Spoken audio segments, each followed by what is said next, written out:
I learned something that challenged me deeply. Not because it was complicated, but because it was simple enough to overlook. I learned that one of the greatest comfort zones the enemy uses against God's children is ignorance.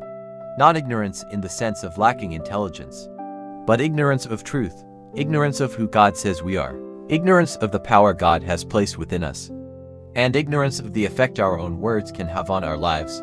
Think about it for a moment. Have you ever heard someone constantly say things like, "Nothing ever works for me. I always fail. My life is difficult. I can never catch a break." Many people see those statements as harmless expressions of frustration.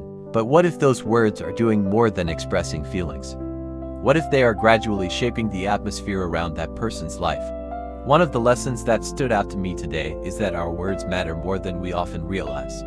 The Bible repeatedly teaches the importance of our speech because words influence thoughts, thoughts influence actions, and actions influence outcomes. When we constantly speak negatively about ourselves, we begin to believe those words, and when we believe them, we start acting as if they are true.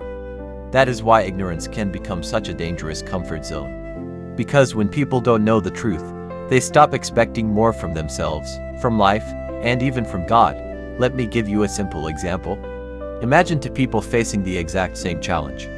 Both lose an opportunity. Both experience disappointment. The first person says, "This always happens to me.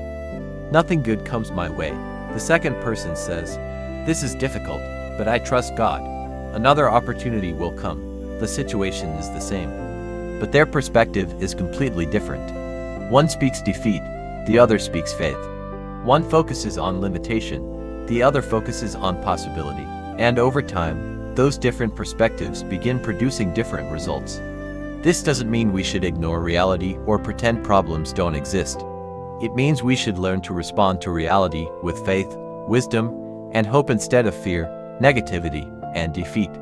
Today reminded me that we should be intentional about the words we speak over our lives. Instead of saying, "I can't," maybe say, "I am learning." Instead of saying, "I will never succeed," say, "I am growing every day." Instead of saying, "My future is hopeless," say, "God is still writing my story." Because when truth replaces ignorance, everything begins to change. Your mindset changes. Your confidence changes. Your actions change. And often, your results begin to change as well. So here is the question I want to leave you with today. Are the words coming out of your mouth helping your future or limiting it? Because sometimes the biggest breakthrough doesn't begin with a change in circumstances. It begins with a change in understanding, a change in belief, and a change in what we choose to speak every day. Thank you for watching. If this message encouraged you, share it with someone who needs it. And let me know in the comments, what is one lesson God has taught you recently that changed the way you see life? Until next time, remember, speak truth, speak faith, reject ignorance, and never underestimate the power of your words.